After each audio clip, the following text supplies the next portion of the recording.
I was thinking about it in the car, and I actually thought I had something. I was like, man, we should just start up with welcome to another podcast. Oh, see, now I don't remember. It's like, welcome to another session of, no, welcome to another coffee roaster session. I don't even know. All right. Well, welcome to another podcast episode of the Coffee Roaster Warm-Up Sessions. Let's go, you guys. Also, FYI, if you've been tracking us on YouTube, thank you so much. You guys are just amazing. Like, you guys are honestly the all-star, fan base audience. We just love hanging out with you guys, talking with you guys in the comment section. But that being said, these episodes are coming to a podcast streaming platform very close, soon.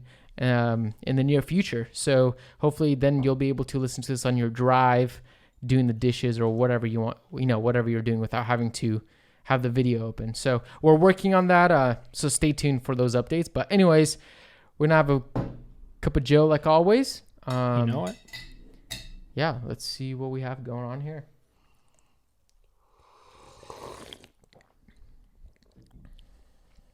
Oh. Actually, you know how I was saying that I rarely nail the grind size? I think this was pretty close.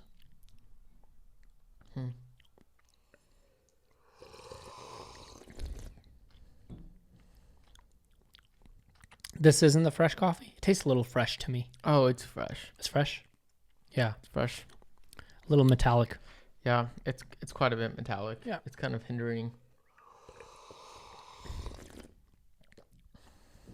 Mm. Nice green tea.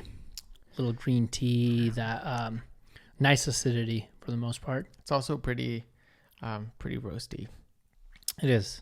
I'm not getting as much sweetness as I would like. Yeah. I think this is the roast that we kind of had a little gimmick on, and that's a bummer, honestly.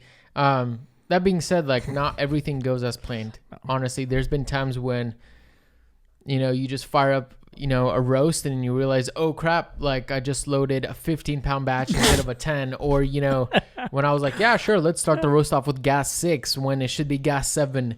And then your curve is like looking strange and you're like, I wonder what's going on here, missing airflow or whatever. So it happens. It happens. And just got to move on and have grace for that. But yeah. Similar to all the baristas who've had that situation where they forgot to turn off a shot and you turn around and your shot glass is just, it's overfilling. Oh, man. Yeah. Or that classic time when, when you like rinse your paper filter in your brewer and you don't dump out the rinse water. And then you're like, why is the bloom like covering half the craft? You're like, strange. This doesn't look right. The bloom looks awfully thin today. Yeah. So, yeah, I mean, it's, mistakes are sometimes, inevitable, things happen. And, it sucks when it's like a 15-pound batch where the consequences are a little higher than messing up, a 21-gram brew. But that being said, messing up brews, that's kind of what we wanted to take a stab at today, is talking about brewing and immersion, percolation. What do those words even mean? Immerse. That's a good word. I like that word on many levels, apart from coffee. I like to be immersed in a culture. Or immersed in the moment. Immersed in the moment. Immersed in be the podcast. Present. You wanna sit and kind of rest and unwind. It's almost like taking a bath in in coffee. Yeah. Dude, that's it, dude. That's it. You can actually take a bath while immersing your coffee, so you're brewing and bathing at the same time.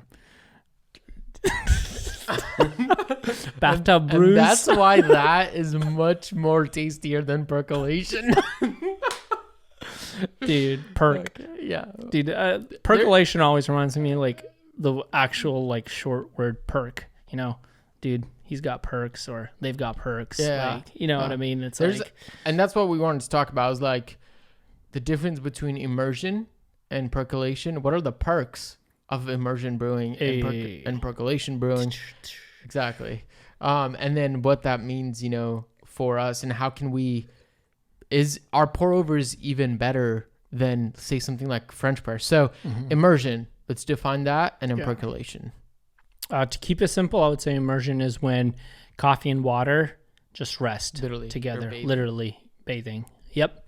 And then percolation is when coffee is moving through a bed, or water is moving through a bed of coffee. Both methods have some kind of distillation. So coffee's coming off like the actual bean or the actual like coffee particles, and it's mixing with the water. But the difference is when you have like a, I guess let's say V60, water is moving and taking coffee particles and moving into your carafe or vessel or cup, whatever it is. And sometimes water with other immersion method is water is sitting and then you're basically pouring it out. So it's still distilled. There's still water particles or coffee particles in the water.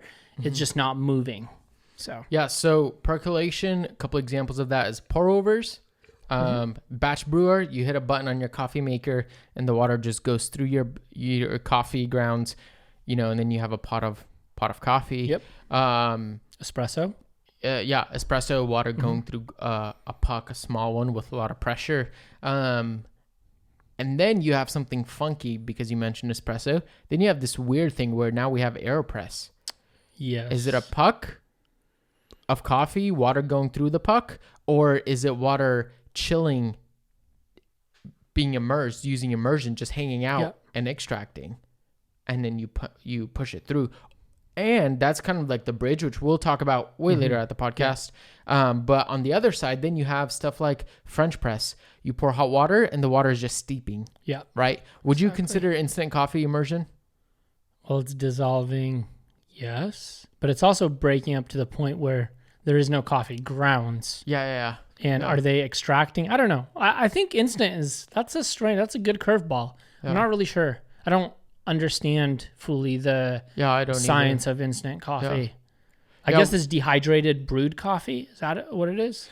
Yeah, I don't even know. Yo, let us know. Whoever is smart. Yeah, are out you there, an please. instant coffee coffeeologist? Instantologist? What's another version of immersion? Good question. I know French press, but I'm trying to think about. Gosh, is siphon both? Siphon is that's water interesting. still changing from from liquid to gas, and then it's moving. I don't know. I think that's it's a good also question. percolation as well because you have the water It's moving, that's going straight through. Yeah, but anyways, I'm pretty sure. Hopefully, if you did not know those terms, hopefully this helped you kind of get a grasp of them because that's what we're diving into here. So, I mean, from the majority of the coffee industry, especially the specialty coffee industry, oftentimes we look at pour overs as being this elevated way of brewing coffee. Like you're gonna get a better brew with pour over than anything else. And I don't know, we've actually been talking about that a lot recently. And is that the case? Especially since that's also our favorite way to brew coffee at home when we're enjoying it. But then also you have this immersion, which is mostly like French press. And a lot of people kind of look down upon French press. Can it actually be good? Can it get you a lot of flavor and sweetness? But before we go anywhere, I do want to say is like a lot of things are changing in the coffee industry. And this is just some of our thoughts, like some things that we're processing, and we kind of want to just share the things that we always talk about as well. So what are the perks of percolation, V60, pour over coffee, or even batch? Actually, side note, man, I'm just talking way too much now. No, go for it. I remember years ago you were like, Mark, the future is batch brewing. Yes.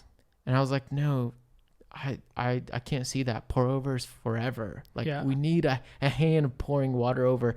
And actually now when I go into Makeworth, you've dialed in that batch so tasty. And I actually will second think ordering a pour over. And now I've always gotten batch. Yeah. Because the batch is actually tasting so good. Like there's so much flavor in it. So even stuff like that, there's a lot of things changing in the industry. Yep. So take it away. The perks of V60 or pour over. Yeah. Gosh, once again, I thank you for that preface because I'm learning so much and what I know changes all the time.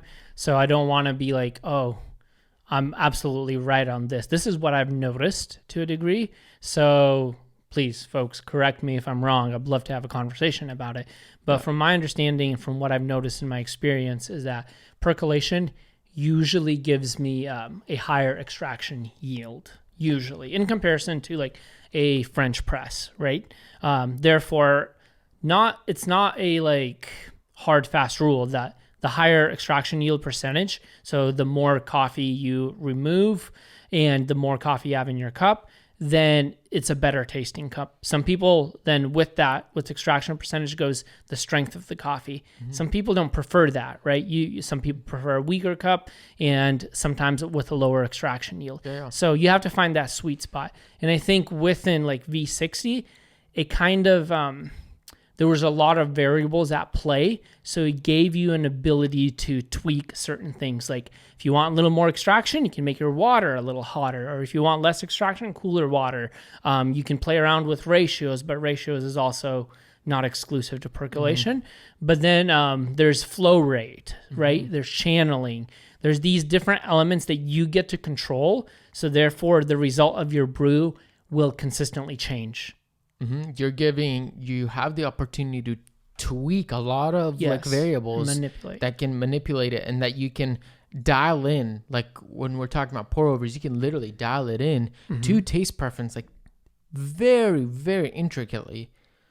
And that's awesome. Yep. Where with immersion, you don't quite have those variables, so to speak. You do have those variables, but they're not quite as sensitive, so to speak, especially when we're talking about French press. It's just, they're just not as prevalent, really. However, that being said, with all the variables that we have, because you can tweak all of them, that means there's more room for failure. Yes. There's more room for things to go wrong. You know what I mean? And so, realizing that, hey, like for, let's say a pour over, your grind size matters a lot. So if you grind it a little wrong, or a little coarser, a little finer, your brew time is going to, say, potentially slow down or quicken up, which means now you're either over-extracting or under-extracting your coffee. So those small variables are going to change your final cup. And that's kind of scary, But then also like, hey, do you have a cheap grinder or do you have a very expensive grinder? If you just have like a blade grinder or like... maybe even the Bratz Encore, but the Bratz Encore is actually not bad. Yeah, it's decent. As opposed to having like the EK43, which is like a $3,000 grinder, or my Bratz Forte, which is the $1,000 grinder. That's going to make a big difference. Like you're going to get a significantly better cup with my Bratz Forte grinder than you will with, let's say, a blade grinder or a very cheap, kitchen-made grinder. Right. And things that you actually, no matter how perfect you get your pour, it just won't be there. Nope. So there's a lot of room for, it's just a very sensitive brewing method. Yeah, for sure. When you take immersion, there's a lot of give in it. You can still control things like similar to percolation, like agitation, because when in a V60, when water is falling from your kettle into your brew bed, it's agitating. It's like removing coffee with that force. You can add that agitation to a French press by stirring, right? Yeah. You're still adding that. But the room for error is less likely. But also the way the brew comes out, how dynamic it is, you lose a little bit of that too. But like you were saying, if you have a grinder that's a blade grinder or a lower price burr grinder, you can actually make a decent brew on a French press. Yeah, that's that's one of the best. As we've been talking about this, because we talked about, like with pour overs, you can get channeling. Yes. Where water finds the path of least resistance, and it'll find like a little like pathway, a little canal, and start going through there. And which means the more water going through this canal, the less water that maybe is going somewhere else. Which means now your extraction is all over the place. Yeah. It's uneven. That's causing a lot of so a lot of those things will cause like a different cup at the end, which with immersion you're not getting as much of those variables. So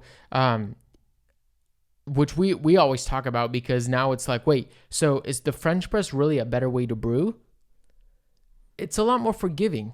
Like, and honestly, for those of you listening, if you don't have a lot of money to spend in coffee gear, if you can't drop a lot of money on a good grinder or anything like that, and you just want a good cup, buy a French press. Use the French press. Learn to master the French press and get a decent cup out of that, because you're going to get more success out of that than, trying to brew a pour over just because somebody said it could be better, when in reality, for your setup at home and for what you have to work with, might not be the case. Yeah, it's also much easier to understand extraction, I think, with a French press, because you have certain variables that you can easily control. Like, most people have a clock at home or a watch that they can watch the time. Most people have some form of stirring utensil. I mean, anything from a chopstick to a spoon.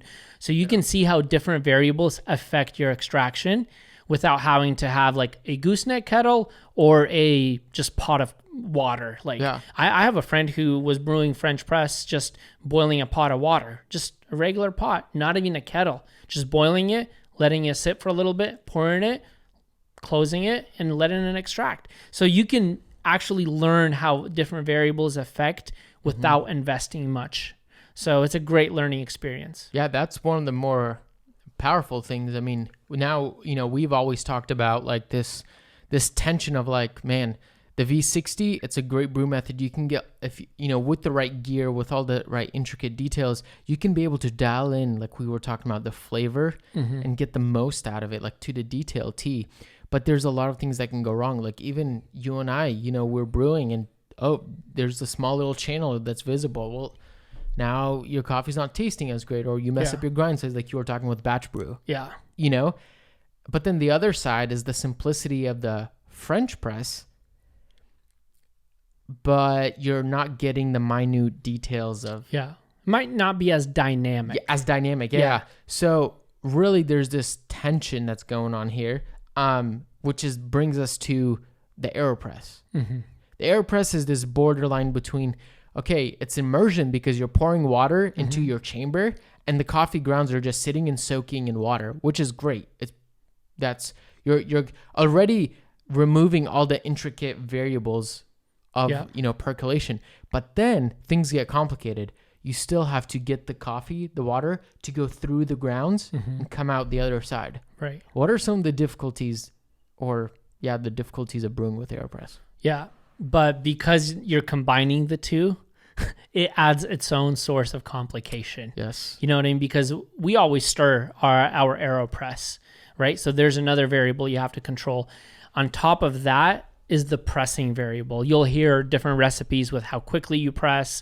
Even like, I think Alan Adler, the founder of Aeropress, says your pressing pressure should be the weight of your hand. It's fairly slow. If you press harder, then it creates almost like too much pressure where the water doesn't go through, just builds up pressure in there. So there's those variables in there. But then if you're brewing inverted, like we do, then there is no percolation. So it's just sitting there. And then when you flip over is when it starts dripping. But if you're brewing the classic way of Aeropress, there's a tiny bit of water moving through coffee and dripping. Yes. There is percolation. Yeah. You know what I mean? Which then it's not only, because you talked about also how in immersion, the way you're getting your grounds extracted, oftentimes it's done through agitation, which means you're swirling things, you're mixing things, you're moving things around for the water to take hold of those particles. So with Aeropress, a lot of the ways, like a lot of the recipes that you'll see actually involve stirring. Yep. Which adds a whole new variable, because now it's like some people are like, stir for 10 seconds. Is that an aggressive stir? Like you're whipping up some, cream or something? Or is it just like a slow, steady? How big is your stir? That's what I was going to say. Stick. Yeah, if you use the one, the Crew, the smaller one, then your reach is so small. Yeah. But if you use the Aeropress stir stick, which is bigger, now it's just... so you're adding in a lot, but then also now when talking about the inverted, you're flipping the thing over. That's creating an insane amount of agitation. Do you flip it and then give it a stir? Do you just flip it? How fast are you flipping? Which makes the Aeropress fun and exciting and cool, but it also makes it complicated where it's kind of hard to repeat one flavor after the other. Yeah. One cup after James the other. Hoffman said that in his last Aeropress video. He did. Because when he was a judge at the World Aeropress competition, he said he would get some fantastic brews. Then the same person would do the same recipe next round, and it would be very different. So I think that's also the downside when you have a brewer that combines both percolation and immersion. There's even, to a degree, more variables. Yeah. But that also makes it more exciting, right? Like every cup is a new adventure to a degree. And then when you brew with people, I think that's super exciting. And that's also what makes it kind of cool, that there's a whole competition built around it, because now you can, like, it makes the competition actually fun, because it's like, well, anything goes, literally anything can happen, which is super cool. Which, talking about that, brings me to the last thing I wanted to touch upon, which is new things that are coming in the coffee industry. Mm-hmm. I know the recent fad was the origami. The origami dripper is a beautiful little brewer. Yeah. Incorporates both V60 cone and also flat base Kalita. So it's a little more versatile, intricate, detailed, but it's still very similar to the V60. Mm-hmm. However, recently we've seen the rise of Tricolate. Yep. Or I don't even know if I'm. I don't even know if how I'm, I say it. Yeah. Yeah. That's how it's spelled. I don't know if don't make fun of us, folks, please. Maybe it's Tricolate. Yeah. I don't know. We'll call it the tea brewer. Yeah. Or no, it's not brewing tea. It kind of works like it. Tell us how it works. Yeah. So basically, gosh, it has a cylinder. You do put a paper filter in it, right? As far as I remember. I think so. Yep. Then you would basically do the same things you would do with every other brewer, preheated, blah, blah, blah. Then you put the coffee in there, and on top, you actually have this lid that looks very similar to a mellow dripper. Yeah. So, and it's also sitting with that filter in those holes, so it is percolating, but at a much slower rate. So you're pouring over this kind of like another filter on top that has the shower head, and it's agitating much less. So the coffee isn't hitting the coffee, or the water isn't hitting the coffee bed as quick. Yeah. So there's those elements to it. But then also, as you fill it up, you can just let it sit and wait, and then depending on what you want to do, and add more or less agitation to extract more or less. But for the most part, it's like a crossover between a French press and an Aeropress, or more or less like a Aeropress and a pour over. It is a combination of a lot of different brewers in my mind. Which is what makes it unique and kind of interesting. It's probably one of the first newer brewers that's like, okay, this is actually doing something pretty different than just, it's just, has 3 holes instead of, 10, whatever. Yeah. But this is actually adding a very interesting aspect to brewing. And the cool thing is that we've talked about how pour overs incorporate a lot of this channeling, while French press, because it's immersion, the water's just sitting. Yeah. There's nowhere it's going. The cool thing with the Tricolate we've talked about is that because of its cylinder shape and how the water goes through that screen at the top, is how the water is just pouring, creating some agitation, but there's less room for channeling because it's just the cylinder straight down. Yep. And it's, instead of cone shaped, it's now, just straight walls down, which makes it interesting because you just give it a swirl and that's it. Yeah. And you let the coffee and the water do its thing. Yeah. But also on a lot of percolation brewers, especially those that have those ridges on the filter, like Kalita and Stag, if you use a Stag filter, what happens is those little ridges allow for bypass. That's one thing we haven't mentioned. Yes. When it comes to French press and the Tricolate and the Aeropress, there's basically zero bypass because your water and coffee stay in the same place and have the same amount of contact. Where if you pour on a V60 a little too much on the filter before it hits the bed, then you're getting that water is hitting that edge of the filter, then it's hitting the brewer and it's going underneath. So it's bypassing. So that's where you don't get enough extraction yield percentages, kind of lower. Yeah. So on a Tricolate, you get a pretty high extraction percentage. And also the cool thing is like now you don't have to have necessarily a gooseneck. You don't have to watch your flow rate. So it's taking that part of immersion brewing and actually adding that to percolation system. Yeah. So now you can, just literally have hot water and you can pour it over, and that's about it, Yeah. Well, I don't know what just happened there, but that seems like it's time to wrap it up. We're actually, I think it's time to wrap it up. Any final thoughts on brewing in general? Yeah. Or what would you actually just say, like something for the audience to take with this? How can they utilize this information at home to brew a better cup? Yeah. Basically take all those variables that we've been talking about and add and take away one variable at a time and see how that affects your brew, whether that's pour over, whether that's French press, whatever you're using. Play with one variable at a time and understand extraction, because then once you understand each variable, you can mix one or the other together and you can see what that brings to your cup. So totally. And one thing I would say is like, hey, if you don't have the money to invest into a spectacular grinder, into, all the coolest gear and all this stuff, hey, if you have a, $10 French press, you have something that heats up water, that's it. Just play with that, mess with that, deal with that, and enjoy that, because, hey, despite what everybody says, you can get a good cup of coffee. You can enjoy a solid cup. Yeah. For sure. Without all those things. So that's it. Hopefully you guys enjoyed this talk. Thank you guys so much for watching, for tuning in once again. We appreciate you guys, and hopefully you guys have some fun brewing some tasty cups. So we'll see you guys in the next one.